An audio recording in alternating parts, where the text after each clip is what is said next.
ఓం సమర్థ సద్గురు సాయినాథ్ మహారాజ్కి జై. ఓం సాయిరామ్. మన బాబా కుటుంబ సభ్యులందరికీ నమస్తే అండి.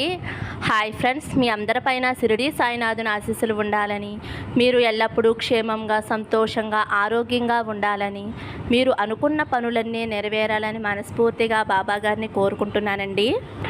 ఈరోజు మన వీడియోలో మన బాబాగారి సందేశం అండి. ఈరోజు మన బాబాగారు ఏమంటున్నారంటే, తల్లి నీ ముందుకు తులసి రబ్బను అలాగే పచ్చకర్పూరాన్ని తీసుకువచ్చానమ్మా. నన్ను మనసులో తలుచుకుంటూ నీకు ఇష్టమైన దానిని తాకు తల్లి. నువ్వు ఎదురు చూసే శుభవార్త ఈ గురువారం లోపులోనే వింటావమ్మా అని అయితే మన బాబాగారు మనందరి కోసం ఒక మంచి సందేశం తీసుకువచ్చారండి.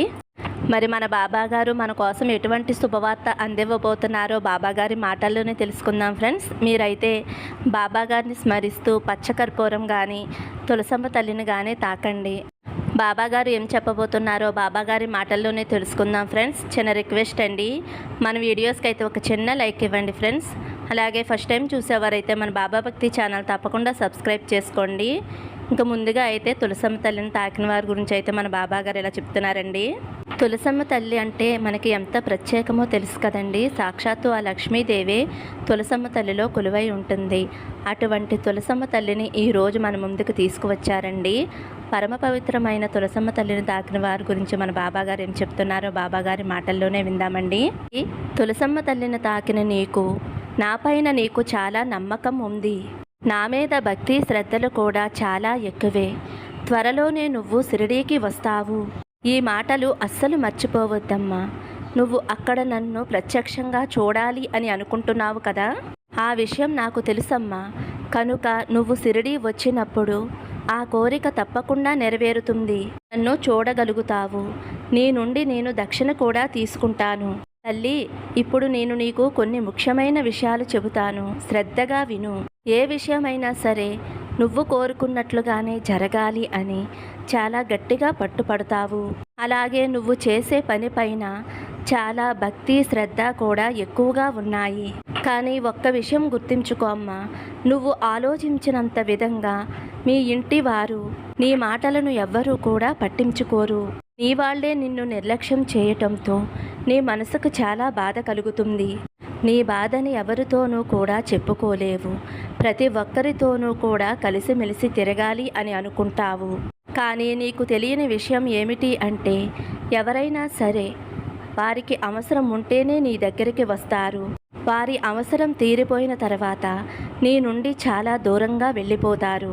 నువ్వు ఈ ఎడబాటుని ఓర్చుకోలేకపోతున్నావు. సున్నితమైన మనసు కావటం చేత అవతల వాళ్ళు నిన్ను పట్టించుకోవటం లేదు అనే బాధతోనే ఉంటుంది. నీ నుండి సహాయం పొందిన వారు కూడా తర్వాత నిన్ను పలకరించడానికి కూడా ఇష్టపడరు. ఎందుకనగా మనుషులు ఎవరి జీవితం వారిది, ఎవరి ఆలోచనలు వారివి. ఎవరిని ఎవరూ పట్టించుకునే రోజులు ఇవి కాదు తల్లి. అందుకనే నీ మనసు నీకు చాలా బాధగా ఉంటుంది. బాబా, నేను ఎంతగానో సహాయం చేశాను కదా, నా అనుకున్న వాళ్ళు కూడా ఎందుకో నన్ను నిర్లక్ష్యంగా చూస్తున్నారు అని నువ్వు బాధపడుతున్నావు కదా. నీ కష్టాన్ని తొలగించే, నీ మనసు సంతోషపడే మాట చెప్పటానికే ఈరోజు నీ ముందుకు వచ్చానమ్మా. బిడ్డ, నీపైన నాకు ఎంతో ప్రేమ ఉందమ్మా. నువ్వు ఎప్పుడూ కూడా నన్ను బాబా బాబా అని పిలుస్తూ ఉంటావు. సదా నా నామస్మరణ చేస్తూనే ఉంటావు. నువ్వు నా నామస్మరణ చేస్తూ ఉన్నంత కాలం నేను నిన్ను ఎప్పుడూ కూడా విడిచిపెట్టను తల్లి. నీ ఇంట్లో ఉన్నటువంటి ఏ సమస్యకైనా సరే నాపైన నువ్వు సంపూర్ణంగా నమ్మకం ఉంచు. త్వరలోనే నీకున్నటువంటి సమస్యలన్నీ కూడా తొలగిపోతాయి. ముఖ్యంగా నువ్వు బంధం దూరమైందని బాధపడుతూ ఉంటావు. ఎంతో ఆనందంగా సంతోషంగా ఉండవలసిన రోజులు ఇవి. కానీ నా జీవితం ఎలా అయిపోయిందేంటి బాబా, నన్ను అర్థం చేసుకోకుండా నా భర్త నన్ను ఇబ్బంది పెడుతున్నాడు, నన్ను వదిలేసి వెళ్ళిపోయాడు అని నువ్వు ఎంతగానో బాధపడుతున్నావమ్మా. పిల్లల్ని చూసుకోలేకపోతున్నాను, మనశ్శాంతి లేక బిడ్డల్ని సరిగ్గా కూడా పోషణ చేయలేకపోతున్నాను అని ఎంతగానో బాధపడుతున్నావమ్మా. నాకు ఆరోగ్యం కూడా సరిగ్గా ఉండటం లేదు అని ఎంతగానో బాధపడుతున్నావు. అలాగే నీ ఇంట్లో శుభకార్యం జరగవలసి ఉంది. ఏ తల్లి, ఒక ముఖ్యమైన విషయం ఏమిటి అంటే, నీకు సంపూర్ణంగా గురుబలం కావాలి. నీకు గురుబలం కావాలి అన్నా గురు అనుగ్రహం నువ్వు పొందాలి అన్నా నీకున్న ఏకైక మార్గం సదా సద్గురు నామం ధ్యానం చేయటం. చక్కగా నువ్వు గురువారం రోజున గురుచరిత్ర పారాయణం మొదలుపెట్టు తల్లి. నీకున్నటువంటి సమస్యలు, ఇబ్బందులు అన్నీ తొలగిపోతాయి. నువ్వు ఆర్థికంగా ఎంతగానో ఇబ్బంది పడుతున్నావు. ప్రతి చిన్న విషయానికి నువ్వు వాళ్లపైన ఆధారపడడం మానివేసే తల్లి. నీకు నువ్వుగా స్వతంత్రంగా ఆలోచించటం నేర్చుకో. నువ్వు చక్కటి ఆలోచన చేయగలుగుతావు తల్లి. నువ్వు కొద్దిగా దృష్టి పెట్టినట్లయితే నీకు ఆదాయ మార్గాలనేవి నేను చూపిస్తానమ్మా. సంతోషం అనేది నీకు తప్పకుండా కలుగుతుంది. నేను ఎప్పుడూ కూడా నీ వెంటే ఉన్నానమ్మా. నువ్వు అధైర్యపడవలసిన అవసరం లేదు. ఏ పని చేసినా నాకు కలిసి రావటం లేదు బాబా అని నువ్వు బాధపడుతున్నావు. నువ్వు ఏ పని మీదైనా బయటికి వెళ్ళినప్పుడు నా విభూది ధరిస్తూ ఉండు తల్లి. నీకు తప్పకుండా తోడుగా, రక్షణగా నేను నీ వెంటే ఉంటాను. ఇంకొక ముఖ్యమైన విషయం ఏమిటి అంటే త్వరలోనే నువ్వు చాలా మంచి శుభవార్త వింటావు. నువ్వు వినాలి అని పదే పదే కోరుకున్నటువంటి ఆ శుభవార్తను నువ్వు వినేటట్లుగా నేను చేయబోతున్నాను. నువ్వు ఎవరి మాటలను కూడా పట్టించుకోవద్దు. ముఖ్యంగా నిన్ను బాధించేటటువంటి మాటలను పదే పదే గుర్తు తెచ్చుకుని ఎందుకు బాధపడుతున్నావు? నీ సాయి తండ్రి నీకు ఉండగా వేరే వారి మాటలను ఎందుకు నువ్వు మనసులో ఉంచుకుంటున్నావమ్మా? నీ హృదయంలో ఉన్నటువంటి నీ సాయి తండ్రిని నన్ను చూడు తల్లి. నీకు మనశ్శాంతి కలిగించటం కోసం నేను చెప్పినట్లుగా నువ్వు చేయి తల్లి. కాకుండా నువ్వు షిరిడీకి వచ్చి నీ మొక్కు తీర్చుకోవటం మాత్రం మర్చిపోవద్దు.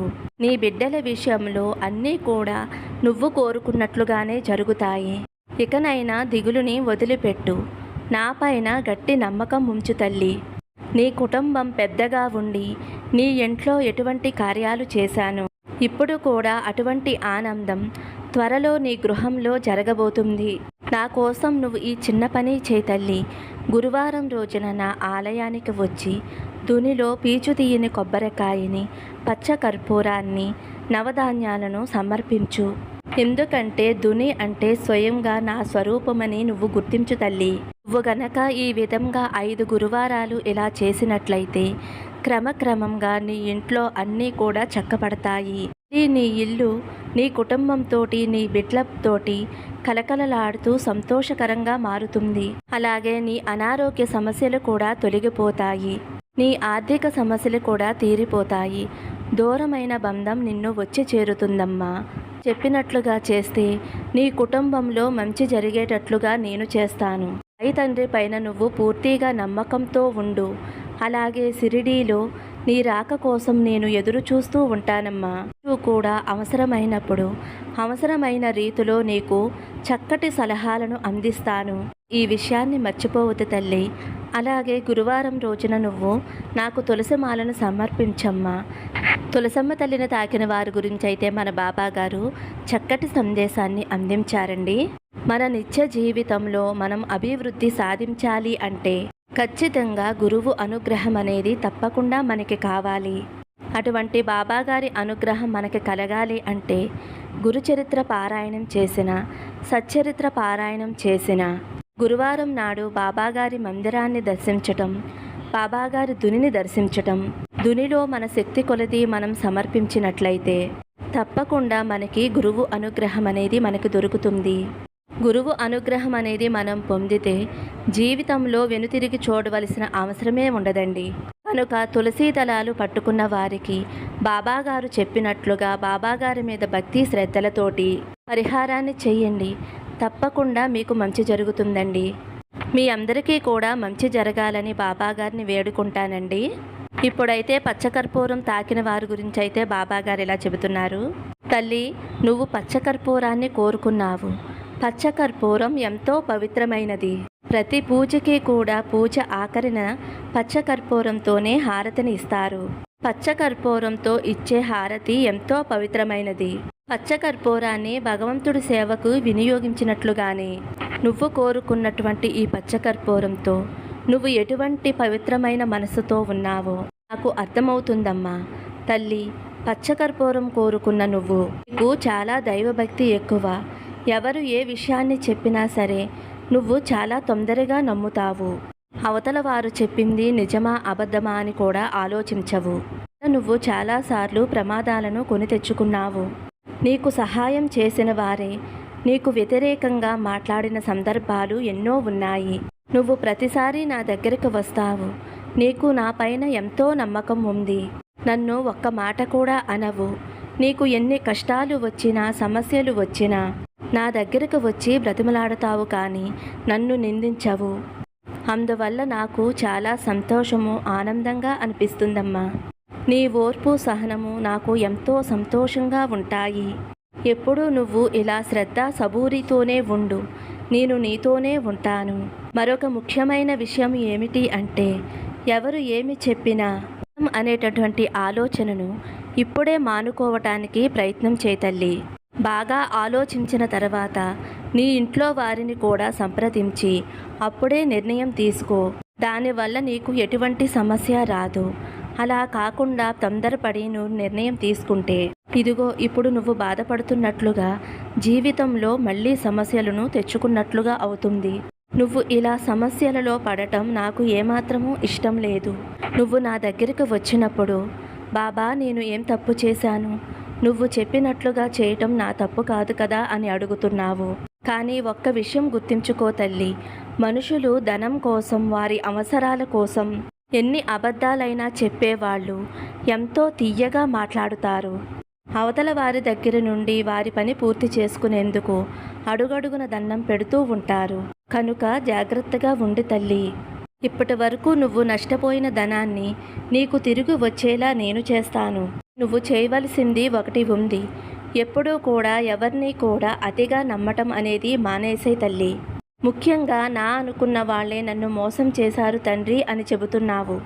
ఎవరైనా సరే నీ ఇంటికి వచ్చినప్పుడు నీ ఇంటి విషయాలు ఎవరితోనూ చెప్పుకోకు. ఎందుకంటే ఎవరూ నీ కష్టాన్ని తీర్చలేరు. నీ దగ్గర 4 సానుభూతి మాటలు చెప్పి నీ దగ్గర ఉన్న ధనాన్ని తీసుకుని వెళ్ళిపోతారు. నలుగురిలో నిన్ను చులకనగా చూస్తూ హేళనగా మాట్లాడుతూ ఉంటారు. ఆ మాటలు మళ్ళీ నీ చెవిన పడినప్పుడు నువ్వు పడేటటువంటి ఆ బాధ వేదన నాకు తెలుస్తుందమ్మా. కనుక నీ మంచి కోరి నువ్వు ఎప్పుడూ కూడా బాధపడకూడదు అని ఈ మాటలు నీ కోసం చెబుతున్నాను తల్లి. నువ్వు అస్సలు దిగులు పడవద్దు తల్లి. నీకు కావలసిన వాటినన్నిటినీ కూడా నేను సమకూరుస్తాను. నువ్వు నా ఆలయానికి రా తల్లి. ముఖ్యంగా నా హారతి దర్శనం చేసుకో. హారతి దర్శనంలో నీ బాధనంతా కూడా నాతో చెప్పుకో. నా హారతి దర్శనం నీకు ఎంతో మేలు చేస్తుంది. నీ ఇంట్లో శుభాలను కూడా కలుగు చేస్తుంది. త్వరలోనే నీ కుటుంబంలోని నువ్వు కోరుకున్నటువంటి శుభవార్తను తప్పకుండా వింటావు. బిడ్డల వివాహం త్వరలో జరిగి తీరుతుంది తల్లి. నీ వాళ్ళకి ఉద్యోగం రావాలి బాబా అని పదే పదే కోరుకుంటున్నావు. కోరిక కూడా తప్పకుండా జరిగే తీరుతుంది. అయితే ఇవన్నీ జరగటానికి నీకు గురువు అనుగ్రహం కావాలి. గురువు అనుగ్రహం కోసం నువ్వు గురు దర్శనం అనేది చేసుకో. దత్తాత్రేయుని దర్శనం నీకు సర్వశుభాలను చేకూరుస్తుంది. నీకు దగ్గరలో ఉన్న దత్త మందిరానికి వెళ్ళు. స్వామివారికి శనగల మాలను సమర్పించు తల్లి. అలాగే నా హారతి దర్శనాన్ని మర్చిపోవద్దు. త్వరలోనే నువ్వు కోరుకున్నటువంటి మంచి శుభవార్తను వింటావమ్మా. నీ సాయి తండ్రి నీకు తోడుగా ఉన్నాడు. అలాగే నీ బిడ్డలకి కూడా నా అనుగ్రహం తప్పకుండా లభిస్తుందమ్మా. నీకున్నటువంటి సమస్యలు బాధలు అన్నీ తొలగిపోతాయి. నా హారతి దర్శనం నీకు ఎంతగానో మేలు చేస్తుంది. నీకున్నటువంటి అనారోగ్య సమస్యలు కూడా తొలగిపోతాయి. అలా తొలగిపోవటంతో నీ కుటుంబంలో సంతోషాలు కలిగి శుభకార్యాలు జరిగి నీకు ఎంతో సంతోషాన్ని ఇస్తాయి. అలాగే షిరిడీ దర్శనం చేయాలి అని చాలా ఉత్సాహంగా ఉన్నావు. నుండి నన్ను ప్రత్యక్షంగా చూడాలి అని కోరుకుంటున్నావు. కానీ దానికి నీకు ఇంకా సమయం పడుతుంది. సమయం వచ్చేంత వరకు కూడా నువ్వు ఎదురు చూడక తప్పదు. వరకు నువ్వు నా నామాన్ని జపిస్తూ ఉండు. నేను చెప్పినట్లుగా సత్కార్యాలు చేస్తూ ఉండు. నేను నిన్ను ఎప్పుడూ కూడా ఇబ్బంది పెట్టను. నువ్వు మోయలేనంత బరువుని నీ తలపైన ఉంచను. ఇప్పుడు నువ్వు పడుతున్నటువంటి బాధకి కారణం ఏమిటో తెలుసా తల్లి? ఇవన్నీ కూడా నీ పూర్వజన్మ కర్మ ఫలితాలు. నువ్వు అమాయకత్వంగా ఉండటం వలనే నువ్వు కొన్ని ఆర్థిక సమస్యలు అనేవి ఎదుర్కొంటున్నావు. ఇంకొక విషయం చెబుతాను, శ్రద్ధగా వినమ్మా. నువ్వు ఎన్ని కష్టాలలో ఉన్నా, ఎన్ని బాధలలో ఉన్నా సాయి తండ్రిని నీకు తోడుగా ఉంటాను అన్న విషయం నువ్వు అస్సలు మర్చిపోవద్దు తల్లి. ఇప్పుడు ఎలా అయితే నా మీద భక్తితో, శ్రద్ధతో, నాపై సంపూర్ణమైన నమ్మకంతో ఉన్నావో, ఇదే నమ్మకాన్ని నువ్వు జీవితకాలం కొనసాగించు. నీ కుటుంబానికి, నీ బిడ్డలకి నీ సాయి తండ్రి అనుగ్రహం తరతరాలకి కూడా తప్పకుండా దొరుకుతుంది. సరే చెబుతున్నాను, నీకున్నటువంటి దుష్కర్మలన్నీ తొలగిపోవటానికి, సంపూర్ణంగా గురు అనుగ్రహం నువ్వు పొందటానికి, నీ కుటుంబం మళ్ళీ సంతోషంతో ఆనందంగా ఉండటానికి గాను నువ్వు చేయవలసిన దానిని మాత్రం తప్పకుండా చేయి తల్లి. భక్తితోటి చేయి తల్లి, శ్రద్ధతోటి చెయ్యి. గురువారం నాడు నా హారతి దర్శనం మాత్రం తప్పకుండా దర్శించుకో అమ్మా. ఆ హారతి దర్శన సమయంలో నువ్వు నాతో ఏమి చెబుతావో తప్పకుండా నెరవేరుతుంది అని నువ్వు నమ్ము. ఆ నమ్మకమే నీకు ఆనందాన్ని, సంతోషాన్ని ఇస్తుంది. నువ్వు కోరుకున్నట్లుగానే అన్నీ జరుగుతాయి తల్లి అని అయితే పచ్చకర్పూరాన్ని తాకిన వారి గురించి మన బాబాగారు మంచి సందేశం అందించారండి. ఫ్రెండ్స్, మన సాయి తండ్రి చెప్పారు అంటే అది అక్షరాల సత్యమవుతుందండి. బాబాగారు సచ్చరిత్రలో కూడా ఎంతోమందికి కష్టాలు వచ్చినప్పుడు ఆ కష్టం తొలగిపోవటానికి ఏదో ఒక సూచన, ఏదో ఒక మార్గాన్ని చూపించేవారు. కొన్నిసార్లు సాయి తండ్రే స్వయంగా తరలి వెళ్ళేవారు. మనం సాయి సచ్చరిత్ర చదివినప్పుడు ఈ విషయాలన్నీ కూడా మనకి తెలుస్తాయి. మనకి అప్పటికప్పుడు బాబాగారి సమాధానం అందించేది పరమ పవిత్రమైన సచ్చరిత్ర గ్రంథం. అందుకోసమే బాబాగారు తన బిడ్డలమైన మనకి సచ్చరిత్ర పారాయణం చేయమని పదే పదే చెబుతూ ఉంటారు. సచ్చరిత్ర పారాయణం చేయటము అంటే బాబాగారు మన ముందు ఉన్నట్లే. బాబాగారితో స్వయంగా మన కష్టం మనం చెప్పుకున్నట్లే. మనం ఏం చేయాలో బాబాగారు ఆ సచ్చరిత్ర ద్వారానే తెలియచేస్తారు. కనుక మనం ఏ సమస్యలో ఉన్నా సరే భయపడుతూ కూర్చోకూడదు. దిగులు పడటం వలన మన సమస్యలనేవి తీరవండి. బాబాగారినే మన సమస్యకు పరిష్కారం చూపించమని అడిగినట్లయితే ఆ తండ్రి తప్పకుండా మనకి మంచి మార్గాన్ని అనేది సూచిస్తారు. గురువారం రోజున తప్పకుండా బాబాగారు చెప్పిన చిన్న చిన్న పరిహారాలు చేసి చూడండి. తప్పకుండా అందరి కోరికలు నెరవేరి అందరి జీవితాల్లో సుఖము, సంతోషము, ఆనందము రావాలని మనస్ఫూర్తిగా నేనైతే ఆ బాబాగారిని కోరుకుంటున్నానండి. మరి మన బాబాగారు ఈరోజు అందించిన ఈ సందేశం మీ అందరికీ కూడా నచ్చింది అనుకుంటున్నాను ఫ్రెండ్స్. నచ్చితే కనుక ఒక చిన్న లైక్ ఇవ్వండి. అలాగే ఫస్ట్ టైం చూసేవారైతే మన బాబా భక్తి ఛానల్ తప్పకుండా సబ్స్క్రైబ్ చేసుకోండి ఫ్రెండ్స్. సర్వే జన సుఖినో భవంతు. సమస్తం సద్గురు సాయినాథార్పణమస్తు. శుభం భవతు. జై సాయిరామ్.